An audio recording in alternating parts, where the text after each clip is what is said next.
get this show started. Thank you, everyone. It's really a pleasure and an honor, really, to have you join us today for this workshop. As you will see, we have two experts that will walk us through the issues that, as workers, we face when we're not paid our wages, when we have disputes, and so on. I want to start by thanking everyone for joining us, including our media partners in the ethnic media communities. We know how important it is to have a trusted messengers, letting our communities know about their rights and things they can do to protect themselves. And most importantly, when things go wrong, where to go and get some help. We understand that there is a lot of fear in our immigrant communities. Certainly complaining to a government agency, the concern that the immigration status may come back to impact us. And we want to reassure you that the information provided today, if you have any concerns about immigration status, that is the reason we are here as well. I'm Rigo Reyes, Executive Director for the Los Angeles County Office of Immigrant Affairs.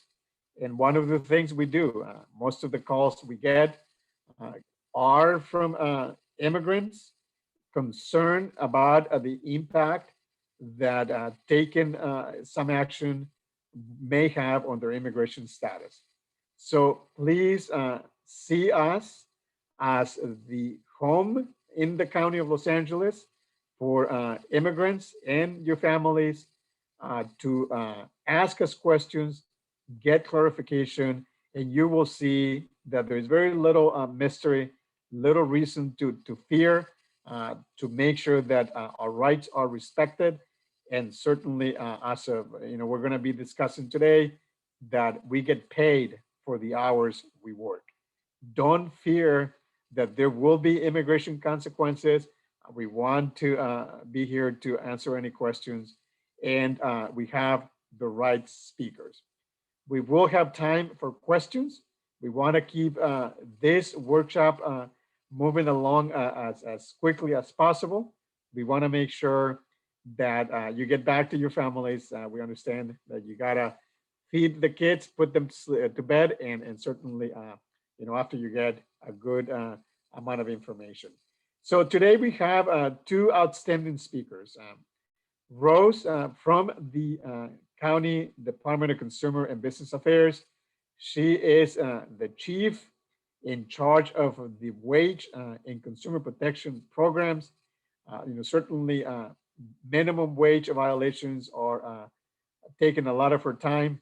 And if I had a wage dispute, I would go to Rose because I know that she knows, the help. She knows my rights. She knows how to protect me, and she would take my complaint to make sure that I get the help I need. We also have Yvonne, an attorney from the legal aid agency Tzedek, and they provide a lot of information, so many incredible services, including some legal representation when things don't go right. So I'm not going to hold this back any longer. Rose, I'd like for you to start. And we can make this a little more interactive. Certainly, as questions come in through the chat, we can get them to you or Yvonne as we move along. So take it away, Rose. It's all yours, and I'll just stand to the side here.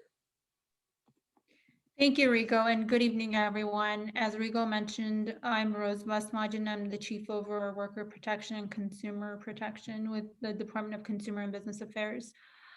Today, I'll explain and I'll give you a brief overview of three ordinances that we have authority to enforce in the county. The two ordinances were enacted due to the COVID-19 pandemic and the urgency that was realized pursuant to that, pursuant to our essential workers being out there and risking their lives and their health to provide services for us. So I'm going to talk about the retaliation against workers, our anti-retaliation ordinance, our hero pay ordinance, and finally our minimum wage ordinance. Just to give you a little bit of a background about the anti-retaliation ordinance, on September 1st, 2020, and in response to the pandemic, the Board of Supervisors passed a motion to allow workers in industries that are most vulnerable for outbreaks to convene to ensure their employers are following the public health orders. And this group is called Public Health Councils. They will be trained by our Department of Public Health and certified worker organizations in order for them to ensure that there's safety in their workplace. So the purpose of this program, as I mentioned, is to allow for safe workplace and to allow safe reopening of businesses. However, we do realize that when such convenings happen, there sometimes may be retaliation. And in response to that, the county adopted the anti-retaliation ordinance prohibiting employers retaliating against employees that report public health violations, such as discussing it with other employees, belonging to these public health councils, or informing workers of their rights, participating in investigations, so on and so forth. This ordinance was adopted on November 24th, 2020, and that's when it became effective. It became effective immediately. So who does Rose, just quickly, can you speak a little slower for interpreter? Yeah, if you don't mind. Thanks. A little louder, Rose, just a little louder. Your voice often drops, and it's just so important to hear everything. Absolutely. I apologize. I'll come a little bit closer to the mic. So there you go. That sounds much clearer. Thank you. So who is covered under our public health anti-retaliation ordinance? Any employee that works within the boundaries of County of Los Angeles. You'll see when I go into the other ordinances, this is a little bit different because generally the board enacts in the unincorporated areas of the county. However, because of the pandemic, because of the emergency, they extended that scope to all areas, all boundaries of the County of Los Angeles, with the exception of two cities because they have their own public health officer, Long Beach and Pasadena. So any employee that experiences discrimination, experiences retaliation due to reporting of public health violations could come to us, and we will help them with their issue. Now, it's important to note that this is not just for violations of the COVID-19 public health orders. It also extends to any public health violations. The Department of Consumer and Business Affairs is authorized to investigate any violations of the public health anti-retaliation ordinance, including that we may issue a citation for a fine up to $10,000 per violation per day and per employee that's affected. Generally, our investigation is completed within 1 year of the receipt of the complaint. Now, the ordinance also carries with it a 3-year statute of limitation and a private right of action. So a worker could go ahead and hire an attorney and file a case against the employer, request for hiring, rehiring, or reinstatement to the position they sought or held before the alleged unlawful act. They can ask for actual damages, including lost pay, benefits, and statutory damages in the sum of $10,000 per violation, and also it allows for punitive damages. In fact, our county council is also authorized to bring an action requesting same remedies on behalf of the employee. So if an employee has suffered harm and they want to go back to work and they want to get their pay, the lost wages, our county council could also file. So any retaliation that's experienced in the workplace due to reporting of public health violations, and workers are welcome to contact us, and we'll investigate, we'll contact the employer, and if need be, we'll have our county counsel file on their behalf. The next ordinance I will touch upon is the Hero Pay Ordinance. I'm certain that most of us are aware because it's been on the news frequently. The County of Los Angeles passed the Hero Pay Ordinance on February 26th, 2021, which is a few months ago, a couple of months ago, and it's effective for 120 days.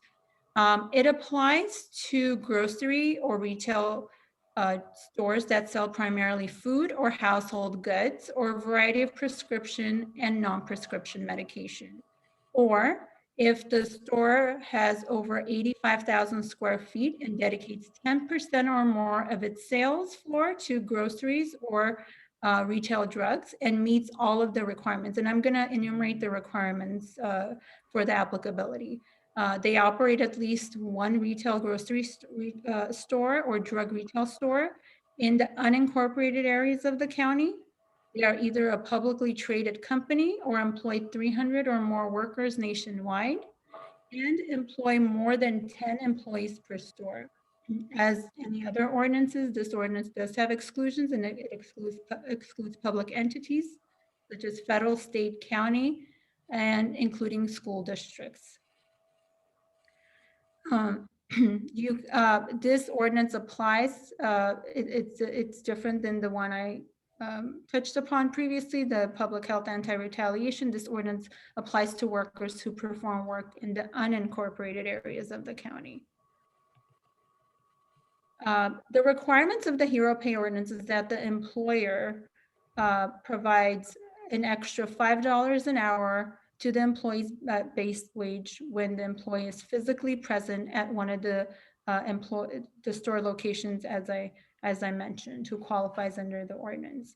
And oftentimes we get questions as to whether if I telecommute, I work from home, does this apply to me? No, the employee has to be physically present at the store in order for this to apply. The employee can elect to receive paid leave in lieu of the $5 extra pay per hour, but they must request this in writing. And the accrual of this is 1 full hour of paid leave when the Hero Pay earned totals 1 hour of the employee's base wage. The ordinance also allows for credit for voluntary hazard pay, and I'll explain that. For example, if the employer voluntarily pays $2 extra an hour because the worker is essential and they are physically present as hazard pay, we will take that into account in order for them to comply with the requirements of the ordinance. Then they would have to pay an additional $3 to bring it up to the $5 requirement. In addition to that, there is a posting requirement in the ordinance where the employer must post a poster that has all the rights of the employees enumerated on it within the workplace, and it must be displayed in a conspicuous and accessible place where the employees can see it. That poster is available on our website for free of charge, and anybody can print it and have it. I think it's really good for employees as well to have, because it really spells out what their rights are.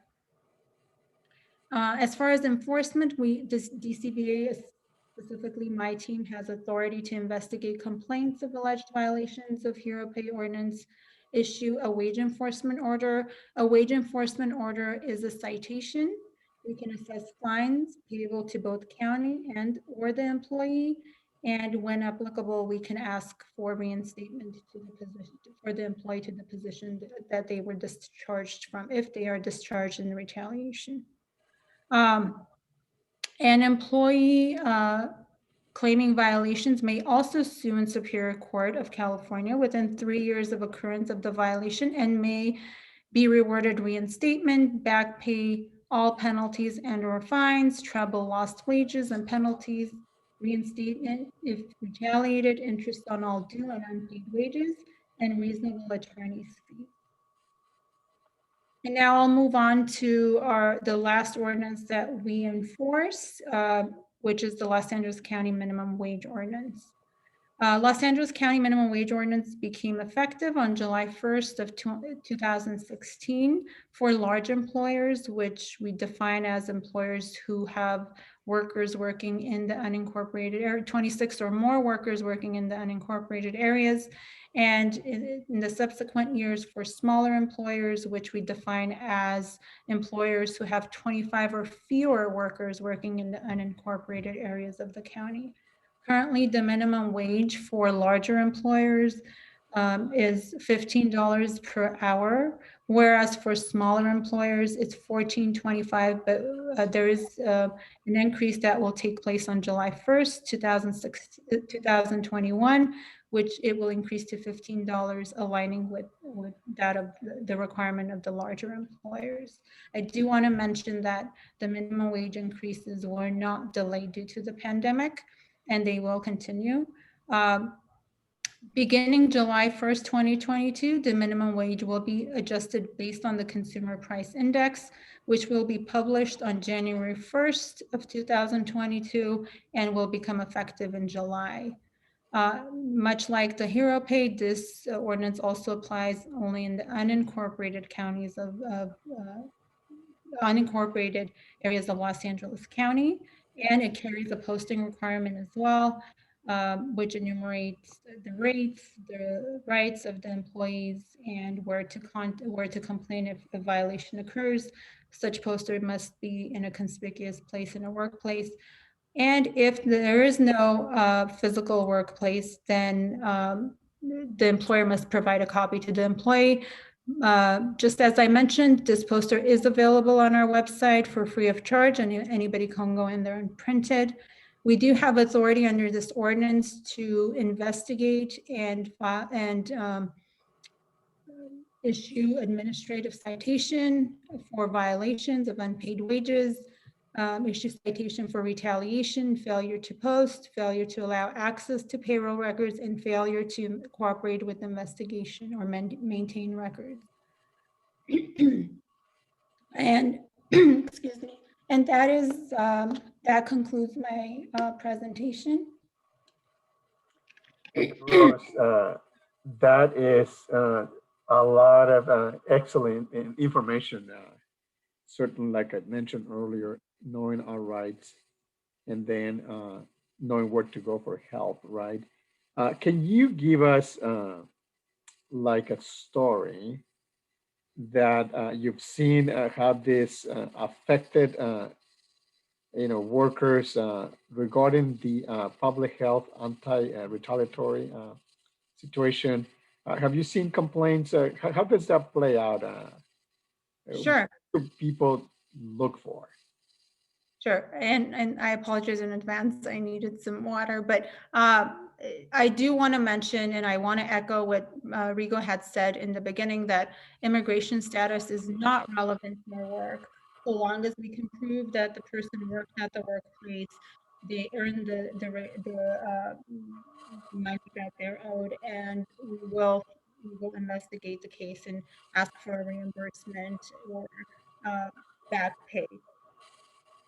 Before I go into the story, I do want to mention that we take anonymous complaints. We take complaints from third parties. If somebody's afraid to come forward and file a complaint against their employer, they can have a family member, they can file anonymously, they can file online, they can email us, and I'll be happy to share our email addresses for each ordinance and in each program. And generally, they could come in person and file, but because of the pandemic, that's a bit difficult to accomplish.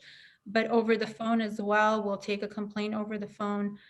Any means that they can reach us, we'll take the complaint because we understand the importance of this work. Now, we do have a case, and I apologize, I will not speak to the specifics because the investigation is still ongoing, but we have a case against a company where the employee continuously requested that the employer provide masks, comply with the health orders, because she's alleging that they're working without masks, there's no sanitation, there's no social distancing. And 2 days after complaining, she was terminated. Well, our investigators contacted the employer, requested records, and we have not found any evidence of the employee not performing or being late or any cause that the termination could be justified. So we're working with our county council to see if we can either go the administrative route of issuing $10,000 a day for the violation or perhaps filing in court. I do want to mention that our fines are pretty hefty, and they are that way because we want to deter these unlawful acts. We want to make sure we're there for our community, for our workers. And even if employers as well, even if they have questions, sometimes we see smaller employers where they don't know the requirements and they need help as much as the workers. So we're always available. Any questions, we have a counseling team that will answer any of the questions.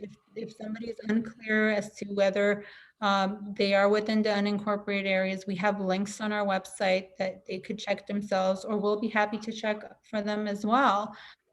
We have our posters, we have frequently asked questions that really explain what these ordinances require. And we're happy to talk to anyone that contacts us, even if they don't want to release any personal information. That's okay. When we get complaints, we don't investigate just that complaint. We investigate the entire workplace to ensure that all violations are remedies, because we do understand that when one violation exists, others may also exist, and people may not want to come forward due to different reasons, whether they're afraid of retaliation, or their immigration status is at issue. All those factors are irrelevant for us. We will investigate the case regardless. Rose, this information, this help, what your team does, is such a great resource, and certainly for the communities to know, right? Is this something unique to the LA County? I always brag that, I'm so proud to be in LA County, particularly as an immigrant, right? Where leadership and everyone is welcoming. Do you see this type of programs in other places?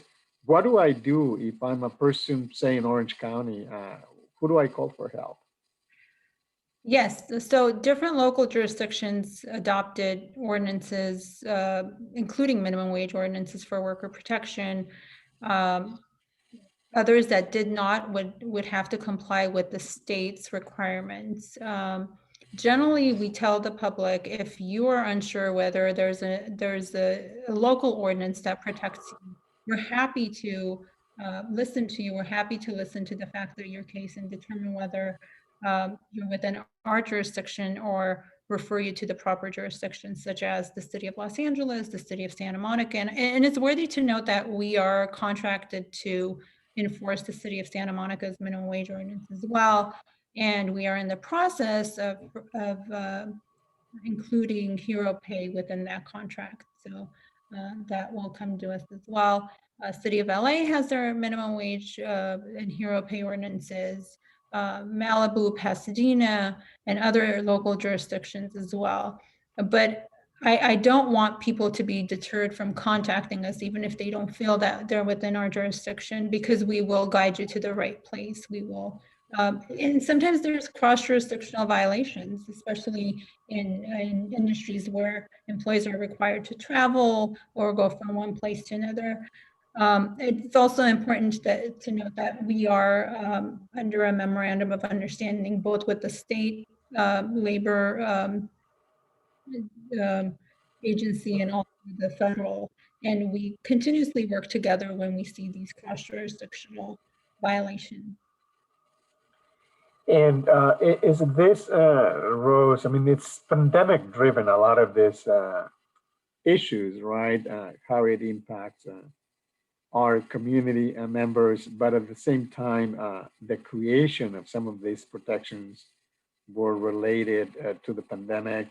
Do you see this continuing as an ongoing situation, protection What do you see this? How do you see this playing out as we kind of come out of the pandemic and to a new normal? With the exception of the hero pay, the other two ordinances will become are permanent and for the long run, especially the minimum wage ordinance and also the public health.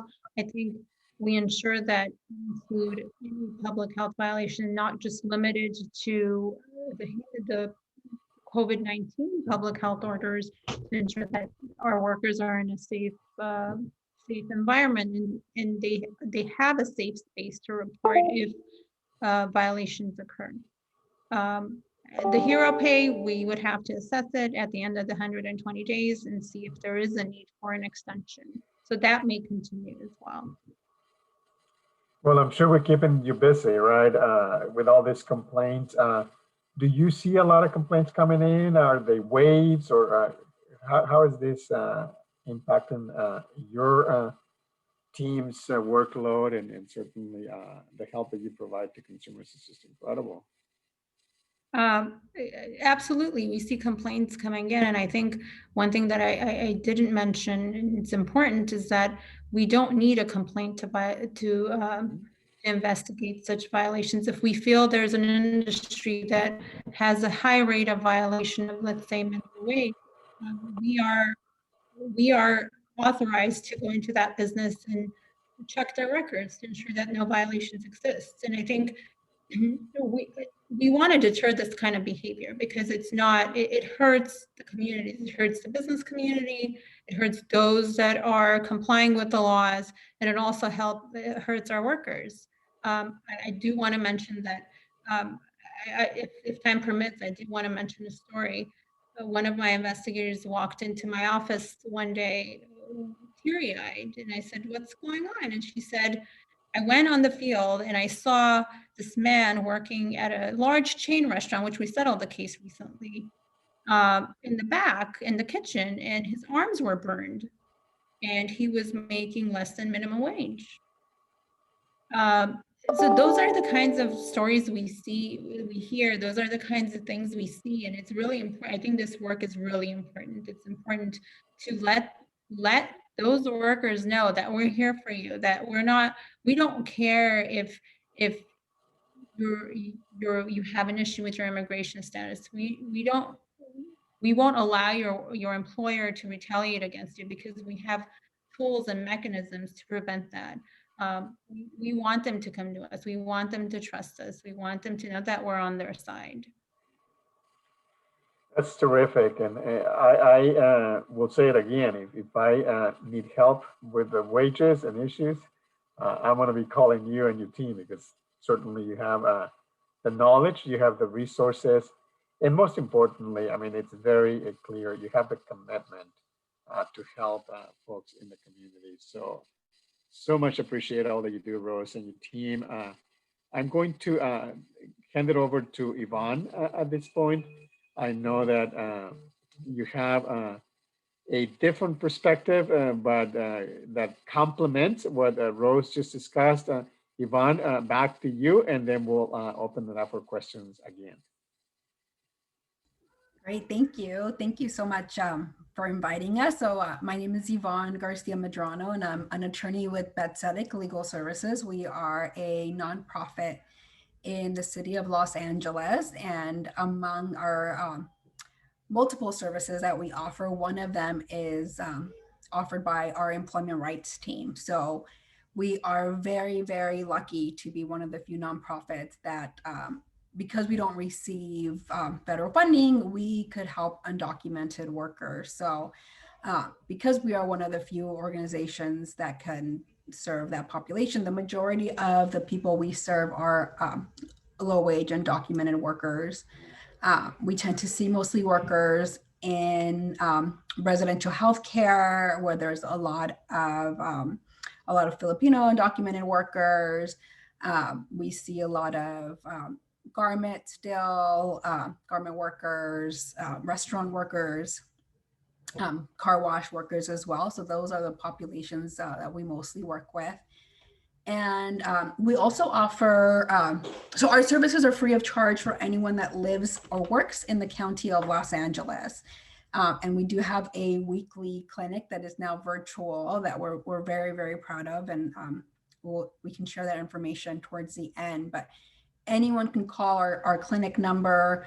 And what's great about it is we have a group of about 5 attorneys that kind of crowdsource the issues. So the advice we give is based on, 5 attorneys putting their minds together and evaluating a case, and we give actual legal advice, not just information. So from there is where we typically take our cases from. So for the most part, we do a lot of wage and hour cases, a lot of minimum wage violations, and also for the most part, we tend to file with the California Department of Industrial Relations, often referred to as the Labor Commissioner's Office. Though we do file in the county if the worker works in an unincorporated area of Los Angeles, or with the city as well. They have their Office of Wage Standards. And we tend to file wherever we can file. So with the state, and if we could file with the county, we do that as well. And we see kind of which one moves faster. With the Labor Commissioner's Office, one of the benefits is that there's additional penalties that can be added on to minimum wage violations, and also to delay of payment. And you can also add rest and meal break violations, which for the most part, if there's a minimum wage violation, we're pretty sure there's going to be a rest or meal break violation. So in California, you're allowed to have a minimum of 30 minutes uninterrupted, unpaid, maximum of 1 hour. And then typically in an 8-hour shift, 2 10-minute rest breaks. So usually, yeah, we see if there's one small issue, like not giving breaks or not paying minimum wage or not paying all the wages, we see a combination. So if there's one, there's probably another lurking around. And like I mentioned, for the most part, we do file with the Labor Commissioner's Office. It's like a 2-page form that could be emailed. And we have a good relationship with the Labor Commissioner's Office, and they've done a lot to really make themselves more worker friendly in the past few years. And they also are very upfront and very aggressive about informing employers that a worker status is not relevant. They don't want to hear it. And if they do hear it, they will make sure that a retaliation claim is filed. And they also tend to prioritize immigration retaliation cases, which is also why we often file there if they're outside of LA City or LA County. And we have been seeing a lot of retaliation. I think somebody mentioned it in the chat. And it is, I think it's the hardest thing that we've been seeing, especially for undocumented workers, because once they're retaliated against or fired, they're not eligible for unemployment, right? Which is just kind of like a double punch, right? Like they don't have work, and then they don't have this safety net that is provided to pretty much every other worker. We've been seeing it a lot especially in residential healthcare facilities. And I'm trying to think where else. Kind of like, honestly, like we've seen more retaliation than I think we've seen before, but we also are not filing more retaliation cases. We'll see it, we identify it, we notify the individual of their rights. And unless they're already fired, a lot of workers are too scared to file. And the job market is so fragile right now that a lot of workers don't think it's worth it to lose their job if they do file a retaliation claim, because we also know that the reality is that oftentimes workers are fired for speaking up, right? And that's just kind of a reality that that workers understand, and that we also have to notify the workers about. So that's been really, really tough to know that people are really being put in a tough position, and employers kind of often tend to think that they have the upper hand because of the job market being so fragile. But we have filed a good amount of still retaliation cases, especially related to COVID. Workers wanting to take time off or taking more than 2 weeks off. we've seen a lot of COVID related questions and retaliation cases. And I think the biggest issue for us is there's been so many different retaliation COVID related laws that have been passed in the past few months. So there's like a federal one, a state one, a county one. Some expired. When one expired, the other expired, right?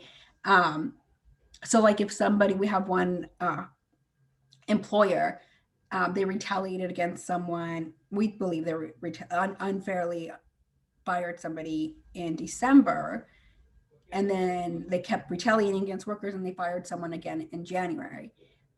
The person that was fired in January has a very strong case, whereas the person that was fired in December has a weak case because the laws that went into effect January 1st were stronger than the ones before. So I think that's caused some confusion for workers, but we're very happy to see that the city, the county, and the state have really responded and made sure that the changes that we know worked last year are now are still intact now. So under the California, I think it was a law passed in March that retroactively went back to January 1st. Workers again have their right to 80 hours of sick leave for COVID or to be vaccinated. But there was a gap January through March, I think 14th or something, where we didn't know what was going on. There was no law protecting workers. There is no law guaranteeing workers pay if they got sick from COVID, if it was not work related. So I think now we're a little more stable now. We know what the laws are now. We know we can provide better guidance to workers now in relation to COVID related leave, and now vaccine related leave, luckily. So we've seen, that's been the majority of what we've seen right now. Well, that's been the majority of what we've seen right now with wage and hour. We've also had a dramatic increase in workers that have problems with unemployment, with EDD, right? I think we've all kind of heard a lot about the fraud issues and things like that, but I'm sure it's important to address fraud, but what we've really seen is that there's been millions of workers that have been affected by by EDD trying to overcorrect itself. A lot of workers that are not getting paid, a lot of workers that are not getting paid and not being told why. And although undocumented workers are not eligible for EDD, legal residents are, right? So we're helping a lot of legal residents, and sometimes there's issues with their identification because, typically, you think of the typical documents that the government wants to verify your information, and it's, your passport, your license, and, bills. And a lot of the times, legal residents don't have all those documents. So that's been another thing that the EDD issue has been overtaking a lot of our work. And then second would be the retaliation. And then third, I think really what has been brought to the forefront is the really the egregious violations we've seen in residential healthcare, right? So it's people that are sacrificing themselves and their bodies to help others, to help our most vulnerable community, and people that also had COVID themselves. And a lot of them were getting paid like $120 a day to work 24-hour shifts, nonstop, no breaks. So it's obviously way less than what someone should be getting paid if they're waking up in the middle of the night to take care of a patient.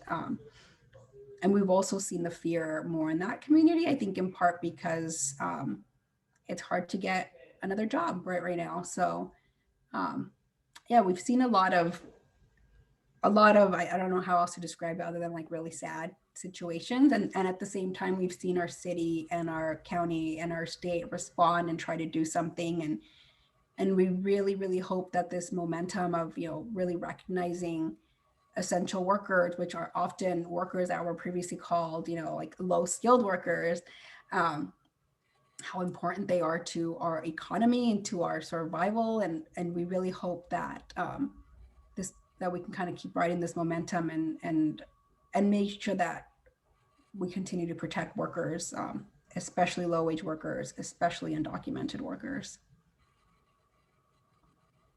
Yvonne, that's such an enlightening review of what you do and what you provide our community. You know, as you were talking, I was trying to put myself in the shoes of some of these employees. Particularly, you mentioned it's so hard to get another job, so you're gonna put up with a lot, right? And before you file a complaint, because you figure, hey, they're gonna retaliate and they're gonna get me fired, and then what do I do next?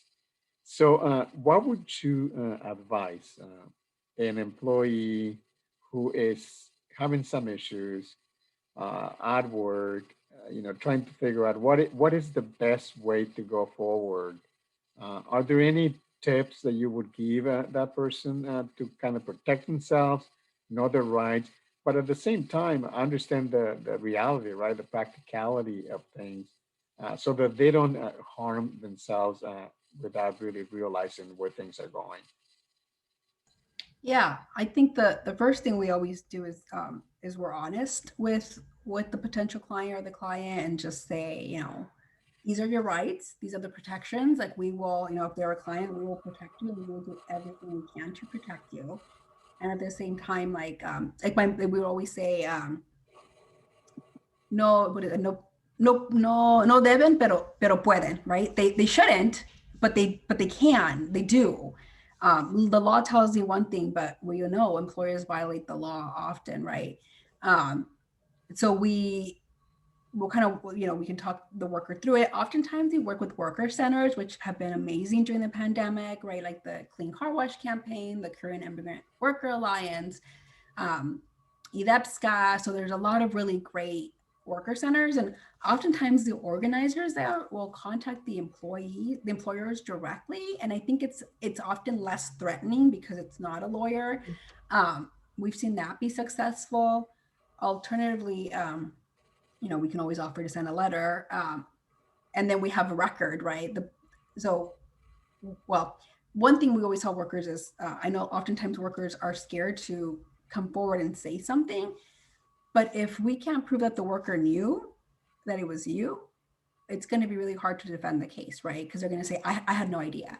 But if a worker like says something, puts it in writing, sends a text, we have proof that the employer knew, and that if they took retaliation, we have proof that we told you on this day, you retaliate on this day, like we're going to have a strong claim. So we advise, we give that advice to worker, like decide, like it's kind of a, you know, a tightrope, but we let a worker know. If you put something in writing, you're kind of a little more protected. If you do it with someone else, you're more protected, right? Because then you're engaging in concerted protected activity.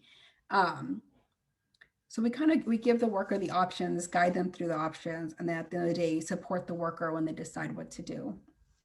Another thing I just want to mention quickly is the Labor Commissioner has implemented, I forgot what they call it. It's kind of like a preemptive program where you can call in a complaint, and before you file one, they will ask you, like, do you want us to reach out to your employer and just notify them about your rights? And it's usually not done. They usually don't mention the employee, but it's kind of like, hey, like, we know something's up, just fix it before we have to get involved type of call.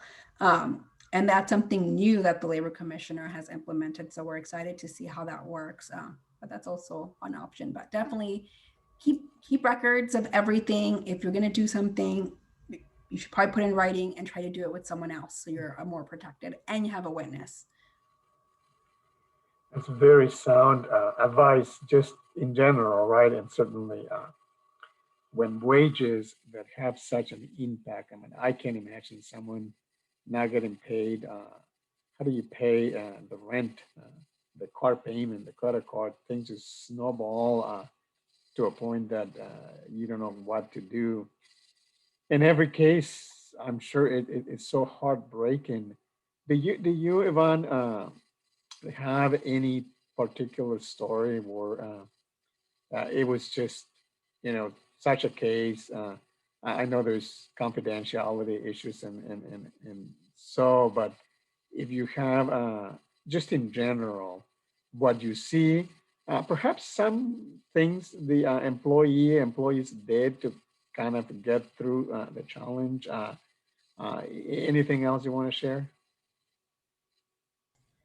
Yeah, I'm trying to think. Like, there's so many stories, and I will say that overall, I think the immigrant community is I mean, by force maybe so resilient, and I've rarely seen a worker go too long without a job, even that's a fear. Like, where I feel like as immigrants we're survivors, right? Like we're always on the hunt. We're always like, we're always in that mode. So it's I've been so just honored to be a part of that journey with a lot of workers who who just kind of keep going and keep fighting, and that's been the most uplifting. And um I'm trying to think of any particular story, but I think at the end of the day, what always sticks out to me is that the workers are so resilient, and that's not, I mean, it's usually a good thing. It's also by force because there's no other option, and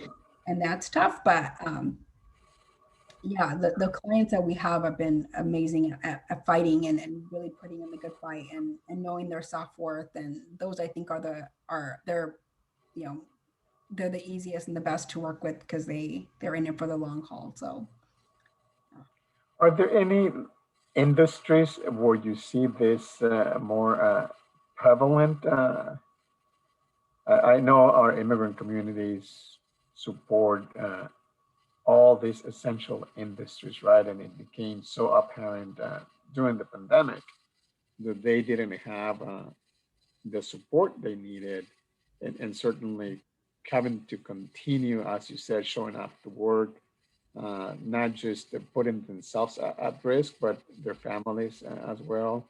Have you seen any industry where this seems to be more prevalent?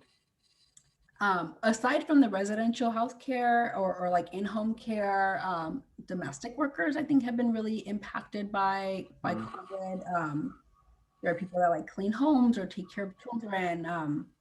One, a lot of them lost their jobs, right? Because people didn't want others coming in and out of their house. And I think that feeling of like being disposable when you are so intimately involved in your employer's day to day, you're in their home, you're caring for their children. And I think seeing a lot of domestic workers lose work and then again not have the protection of EDD or the safety net of EDD,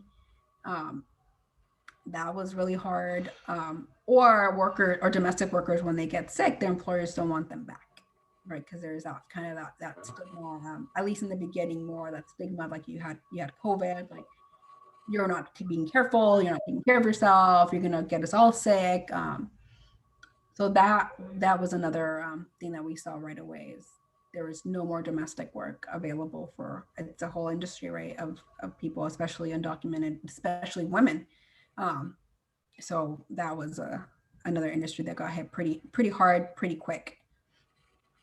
That's gotta be heart wrenching for these employees that suddenly see their livelihood just disappear, right? I wanted to ask you, and Rose, I'm sure you can chime into culture. I know that in a lot of our communities, the employers, particularly families who employ the nannies and other domestic workers, uh, culturally, I'm from Mexico, right? Where families hire these nannies to kind of stay and live with them. Some of them are relatives, and it's where neither the employee nor the employer see the arrangement as such. It's more like a family kind of arrangement, but at the same time, the employee is not getting the compensation that is owed them. And certainly here that continues, and we see that in different scenarios throughout the communities. Do you see that, especially now during the pandemic, a family has hired, say, a nanny who is putting in, 80, 100 hours and yet not really getting the compensation that they should. What would be your advice to those folks that are finding themselves in that situation?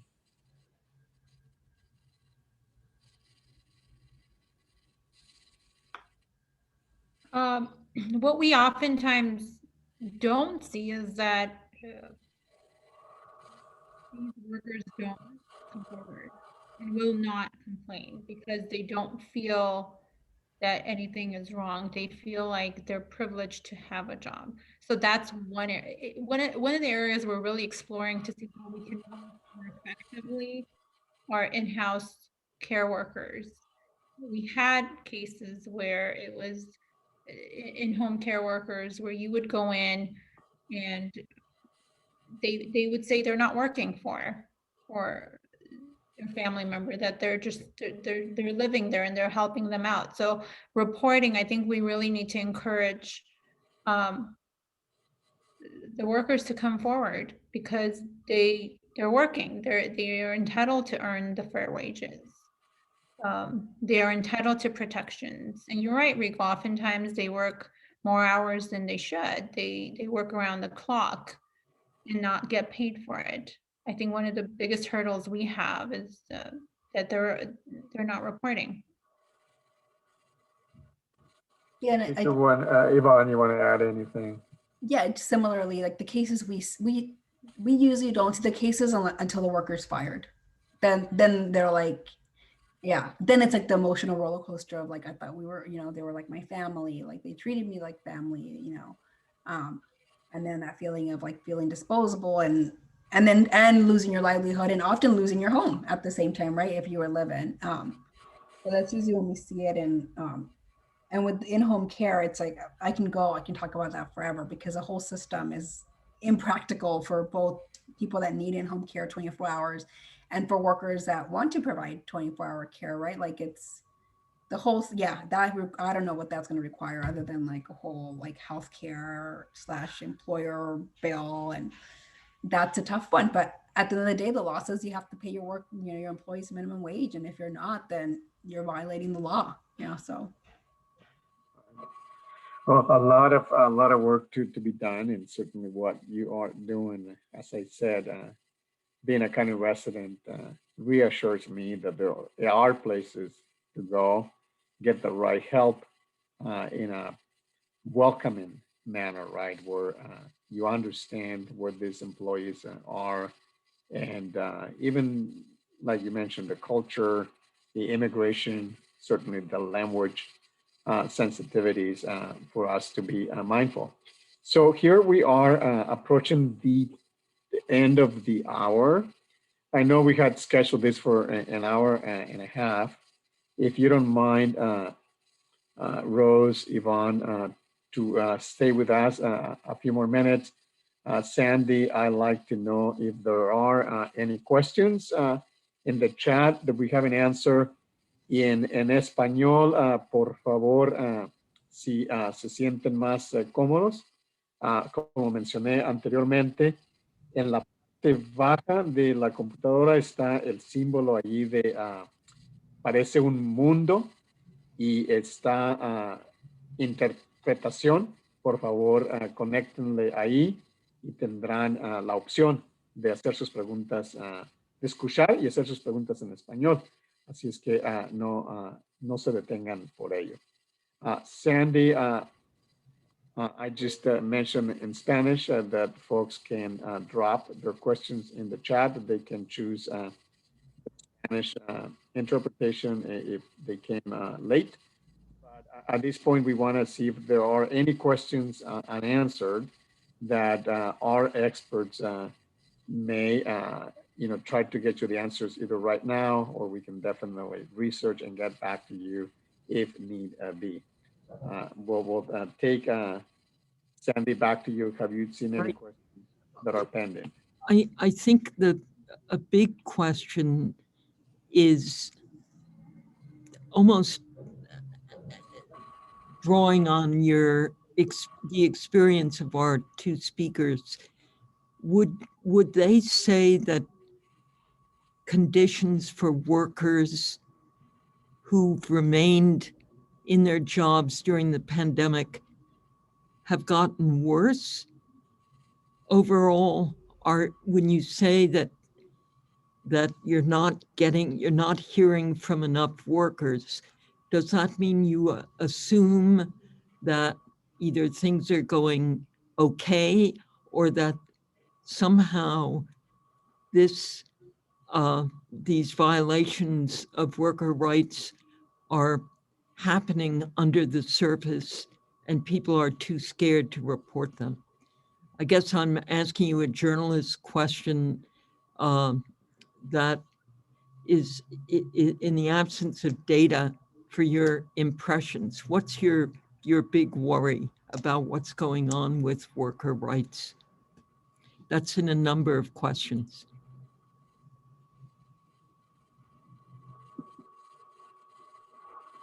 I think we do still see complaints coming in, and I think there are still issues with worker protection, and workers are still experiencing some violations of, I can speak for the county on behalf of the minimum wage team, that of violations of minimum wage, and the other two ordinances we enforce as well. I think the issue is when I mentioned that workers are not coming forward, the issue is relevant to the industry. There are some industries that we're aware of that is hard to get the workers to comply with us. And because of our directed authority, we do go out there if we have reason to believe there is a violation and try to get compliance from the workers for us to put a case together and either refer to appropriate agency or pursue what we have authority to pursue under the administrative process, issuing a citation, engaging the employer, deterring them from acting in such a way. I think the issues still exist. They very much do. We still continue to get complaints, and I think the issues in certain industries are going to continue to exist. And we have to collectively come together with our trusted partners, with our agency partners, to ensure that we get the workers to come forward and they understand that these protections are there for them to feel safe. Yvonne, could you answer what you're seeing? Thank you for both of you for your read on this. Yeah, and so in the chat, I just shared a report that just came out. I think it's the only one that I know of that that addresses or that discusses how COVID has affected low-wage Asian and Latinx workers specifically during the pandemic. And there's some really good data, some really good facts in there. I think they interviewed 636 low-wage workers were surveyed and interviewed, and it's a great kind of a snapshot of what workers have been feeling and thinking. And so I did want to share that with you. I actually think it may have just been published today. That's great. Yeah, so there are some numbers in there. Okay. Anecdotally, I mean, even personally, I'm scared that a lot of the, like, car wash has made a lot of progress recently, right? In the past few years, garment has as well, and we started hearing stories of things happening that we hadn't heard about in like 5-10 years, right? Like workers working for tips only again, or like this, like there's more like harassment or more hurry up, right? Which we also hear a lot in warehouse, right? A lot of like more pressure and things like that. So our concern is that we're seeing a return to that we're going to lose a lot of the progress that has been made in the past few years. And again, just anecdotally, but it'd be interesting to see. And that's a very important thing for us as journalists to know. So thank you for that. We have a question, very interesting question from someone who is an undocumented business owner who hires undocumented employees and is committed to supporting his community, her community, excuse me. And she asks, is there any advice for undocumented business owners?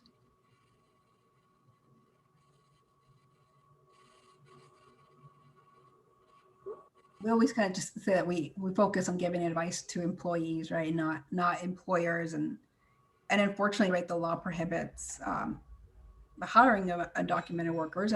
So it's hard to be like, yes, that's great as an attorney.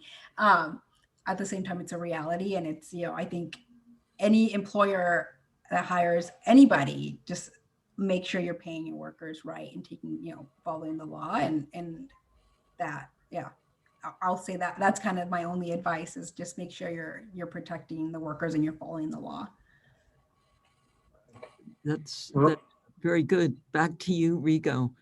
Thank you, Sandy. Rose, anything you want to add to that? I mean, certainly, would there be any issues when folks file complaints, whether the business owner is undocumented? Does that play any role in you following up when someone needs help? For our purposes, it doesn't. We don't consider, so long as the requirements are followed. I want to echo what Yvonne said. I think we want to ensure that you comply with what is required, pay the wages that they're entitled to, and follow state and local laws on employment. Well, I think this will do it. I know there were some other questions. We will look at the chat now and after to make sure we get back and answer them. The information you both provided, it's incredible. As I said, I feel that living in the kind of Los Angeles and having these resources goes a long way, particularly when we as employees feel that we have very little leverage, as you said, both during the pandemic when it's so hard to get a replacement job. So I think we are really tolerating a lot of issues that we wouldn't otherwise. So thank you again so much. This, it's been so informative. I think we'll stop here and be on the lookout for the announcement for the next workshop we have lined up for next month. Thank you, Sandy. Thank you, team. Really appreciate all you do to get this information to people who need it so much. Good night. Thank you.